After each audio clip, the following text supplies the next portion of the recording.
intermittent cutout of our speedometer, and all of our needle gauges go out. And then it sometimes comes back on. It's associated with a big bump, and when my son hits the dash, especially on the left side, often it'll come back, but not always. So we're thinking it's not a fuse. It may be some kind of a loose soldering joint in the circuit board that lives inside the cluster, but we're going to check out a few other things too. Yeah, let's try firing it up. So usually everything does work. So the gauges are working now, but when it does have a problem, then everything goes back to zero. So we lose temperature, we lose fuel, anything with a needle goes out. Does that display go blank too, Jerry? Yeah. So all the digital display here goes out too. So when we hit the dash, we'll lose it for a second. And then it comes back. So there's something loose up here. So we're going to remove the cowling, and we're going to take a look at the connections to the cluster. So we raised up the steering wheel as far as it'll go. We have a Phillips head screwdriver on an angle attachment. We're spinning it off.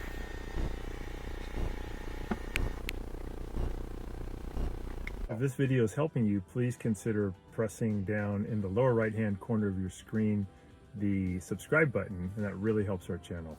Thanks. Spun off the second one. Now we lower the steering wheel back down.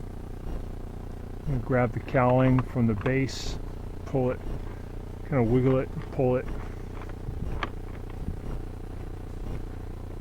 Got the top coming out.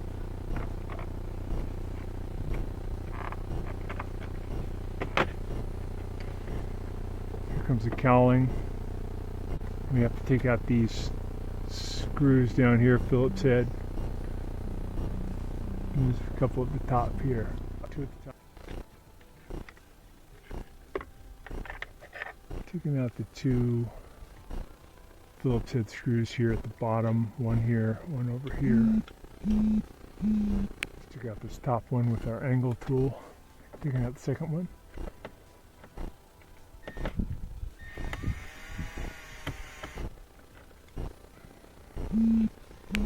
So now we're just trying to finagle the cluster out. We got all the screws out. Takes your time. Just got to get the right angle.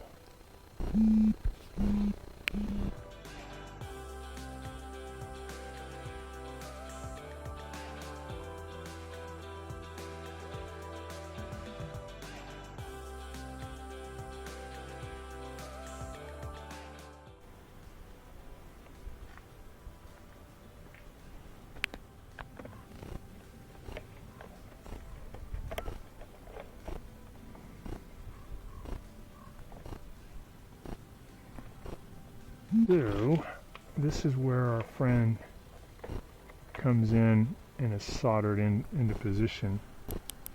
Yeah. That one, that one, that one, that one, those guys.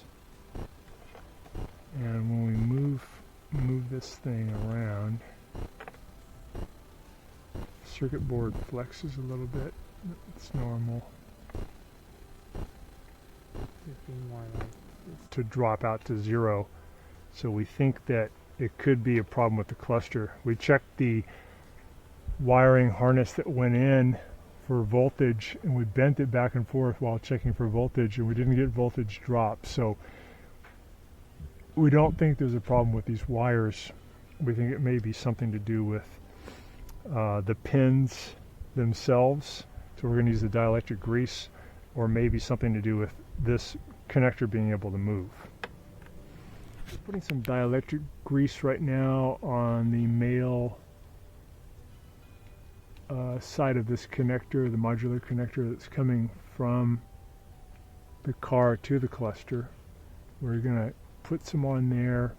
We'll put it on all three of these, and we'll plug it in, take it for a test drive on a bumpy road to see if there's any improvement. If we don't get improvement, the next thing we'll do is open up the cluster again and expose the soldering joints for this one connector, this middle connector that seems to be problematic, and we'll just melt each one of the soldering joints, or maybe add a tiny bit more solder to make sure all those connectors are good. Using the dielectric grease on the furthest to the right modular connector, the middle one, and the one on the left. The middle one, when testing, doing a live test, was the one that made the needles drop out when we wiggled it. And also when we hit the dash, either in the center part or the left, we'll either get the needles dropping off to zero, or if they are dropped off to zero, hitting it again, you'll get action back. So we've ruled out a bad ground problem, and we're just stuck with trying to figure out now if it's just a loose modular connection or there's a bad soldering joint. So we're just using this dielectric grease. This is from AutoZone. It's just called bulb grease, but it's all the same stuff. Okay, now we're going to go ahead and hook the cluster back up. We're just putting the cluster kind of back in its original position, but tilted down to allow us to reach in and get our modular connectors, and kind of getting them in position first. Then we can get the cluster even a little further in. So this one gives us enough wire we can just hook it up right now. So pushing it all the way in, making sure it clicks nice and solid.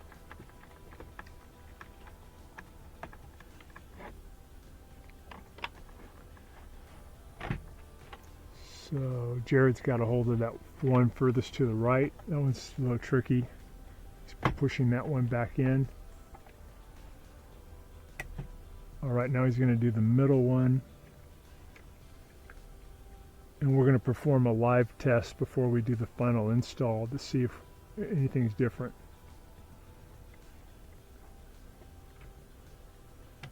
So that clicks in really good, nice and solid. Okay, we're just going to wipe off a little extra grease there, and then we'll put the plug, we'll put in the key and turn it to all the way to just before the car starts. See what the needles are doing. Okay, that's on. So the needles are doing their normal thing, and now while looking, we're going to wiggle that middle connector to see if there's any change. Previously, when we wiggled it, we would lose our needle. So we tried various things to get rid of the intermittent cutout, and finally what we figured is that the soldering joints were just so compromised that it would make more sense to replace the cluster. So we got a used cluster on eBay for about $78, and it had 146,000 original miles, and ours had about the same. So we just plugged it into the 3 modular connectors, and then we put it in position, and it worked perfect. So hopefully that's something that will help you guys too. Watching our video, and please subscribe to our channel when you get a chance, and also click the little bell notification button so we can send you weekly videos on all the different ways of fixing appliances around your home and saving you lots of money. So thanks again for watching, and please also press the like button for our video if this was helpful to you. To contact me at the email listed below, which is scottthefixitguy@yahoo.com, with any of your questions. And also, if you need to have a FaceTime meeting with me or a Zoom meeting, you can click on one of the links below in the description, and we can set up a 15-minute or 30-minute video conference where we can work on your appliance problem. So thanks again for all your support and for watching the video.